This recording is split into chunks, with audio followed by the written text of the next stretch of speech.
Assalamualaikum warahmatullahi wabarakatuh. Baik, untuk diskusi kali ini saya Reza Mewina Romutami sebagai moderator dan juga narator. Jadi untuk pertemuan kali ini kita akan membahas topik tafsiran dan juga hermeneutika hukum. Secara etimologis, kata hermeneutika itu berasal dari kata Yunani yaitu hermeneuon yang berarti menafsirkan, dan kata benda hermenia yang berarti interpretasi atau penafsiran. Hermeneutika dalam istilah yang terbuka artinya tidak hanya dipakai untuk memahami dan mempelajari serta menginterpretasikan hukum saja, tetapi juga dipakai ekonomi, psikologi, dan antropologi. Hermeneutika merupakan metode penafsiran yang di dalamnya mengandung dua pengertian, yaitu interpretasi dan juga konstruksi. Metode interpretasi dipergunakan apabila peraturan perundang-undangannya tidak jelas, dan metode interpretasi ini disebut juga hermeneutika yuridis atau metode yuridis. Metode konstruksi hukum dipergunakan apabila peraturannya tidak ada, sehingga terjadi kekosongan hukum atau res vacuum atau kekosongan undang-undang res vacuum. Hermeneutika merupakan metode penafsiran yang mempunyai peranan penting dalam memahami suatu kontrak. Hermeneutika merupakan cara untuk dapat memahami makna kata-kata yang terdapat dalam pengertian hukum perjanjian. Berdasarkan pasal 1342 KUH Perdata, suatu kontrak yang sudah jelas tidak boleh ditafsirkan. Penafsiran dalam suatu kontrak diperlukan karena substansi kontrak yang disusun seringkali tidak jelas, baik yang tersurat maupun yang tersirat. Makna yang terkandung dalam hermeneutika hukum adalah untuk mengungkapkan, menjelaskan, dan menerjemahkan kontrak, sehingga apa yang dikehendaki oleh salah satu pihak dapat dipahami oleh pihak lawan. Hermeneutika dalam suatu kontrak didasarkan pada asas-asas hukum, yaitu asas kebebasan kontrak, asas kesepakatan, dan juga asas kekuatan mengikatnya perjanjian. Baik, untuk selanjutnya prinsip-prinsip hukum. Untuk narator lain silakan dipaparkan. Assalamualaikum, saya Nurila Lutfiana. Di sini saya akan menjelaskan sedikit tentang prinsip-prinsip hermeneutika. Di sini Liber menyatakan bahwa wilayah terpenting objek-objek hermeneutik adalah bidang hukum dan politik. Karena dalam kedua bidang ilmu ini sering orang memanipulasi bahasa, interpretasi, dan konstruksi untuk kepentingan dan tujuan mereka sendiri. Liber menggariskan prinsip-prinsip dasar interpretasi hukum atau konstitusional yang dapat dikelompokkan menjadi 5 bagian.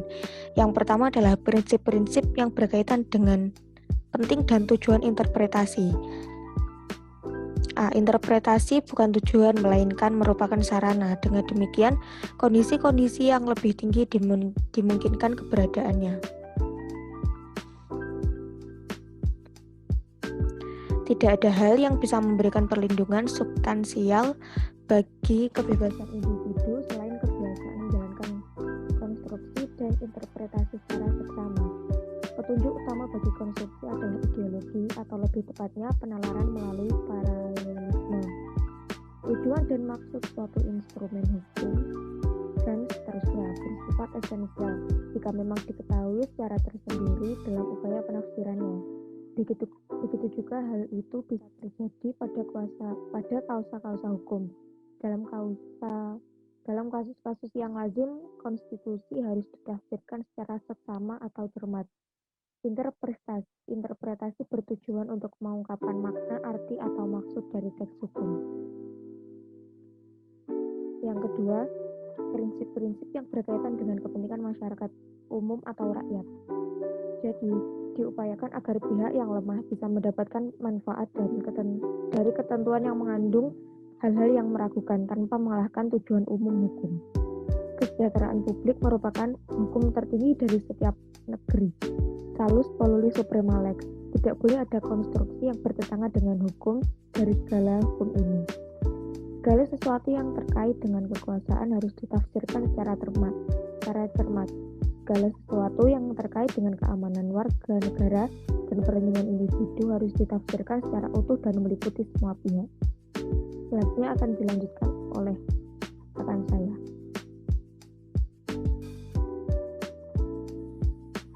Baiklah, nama saya Fira Maulida. Saya akan melanjutkan penjelasan dari rekan saya yang bernama Ila. Di sini saya akan melanjutkan dari prinsip-prinsip hermeneutika ini, yaitu yang ketiga ada prinsip-prinsip yang berkaitan dengan struktur dan sistem hukum. Yaitu yang pertama, tidak semestinya bila kita membangun argumen yang berbobot penting dengan bertumpu di atas landasan yang goyah, misalkan pendapat orang lain mengenai sebuah kata. Yang kedua, kita mengikuti aturan-aturan khusus yang diberikan oleh otoritas yang tepat. Yang ketiga, apa yang bersifat khusus dan lebih rendah tidak bisa mengalahkan apa yang bersifat umum dan lebih tinggi. Yang keempat, perkecualian terhadap nomor 3 didasarkan pada apa yang lebih tinggi. Yang nomor 5, apa yang bersifat mungkin, sedang, dan lazim lebih diutamakan daripada apa yang tidak mungkin, tidak sedang, dan tidak lazim. Begitupun yang lain-lainnya juga. Untuk prinsip yang selanjutnya, ada prinsip keempat, yaitu prinsip-prinsip yang berkaitan dengan peran penafsir. Yaitu yang pertama, tidak ada interpretasi yang sehat kecuali dengan adanya keyakinan yang baik dan akal sehat. Yang kedua, tidak ada teks mengenai pembebanan kewajiban yang menuntut hal-hal yang mustahil dilakukan. Yang ketiga, hak istimewa atau pengutamaan harus ditafsirkan sedemikian rupa sehingga tidak merugikan bagi mereka yang tidak memiliki hak istimewa atau yang tidak diutamakan itu. Yang keempat, tidak ada gunanya kita memberikan penuturan yang berkepanjangan atau memberikan penyebutan yang terlalu rinci. Untuk prinsip yang terakhir, ada prinsip-prinsip yang perlu diperhatikan dalam menginterpretasikan hukum sebagai teks. Yaitu yang pertama, kata-kata harus dipahami sebagaimana mungkin dimaksudkan oleh penutur. Dalam kasus-kasus yang meragukan, kita memahami pengertian yang lazim dan bukan pengertian menurut tata bahasa atau pengertian etimologisnya. Yang kedua, suatu kalimat atau bentuk-bentuk kata hanya bisa melakukan satu makna yang benar. Yang ketiga, diperlukan adanya pertimbangan atau keseluruhan teks atau wacana agar kita bisa melakukan konstruksi secara tepat dan benar. Yang keempat, semakin besar peran serta teks dalam suatu kesepakatan yang tertata dan resmi, maka semakin cermat pula seharusnya konstruksinya. Yang kelima, penting untuk kita pastikan apakah kata-kata yang digunakan memiliki karakter terbatas, mutlak, dan bermakna khusus, atau memiliki karakter utama, relatif, dan ekstensif. Baiklah, selanjutnya akan dilanjutkan oleh rekan saya.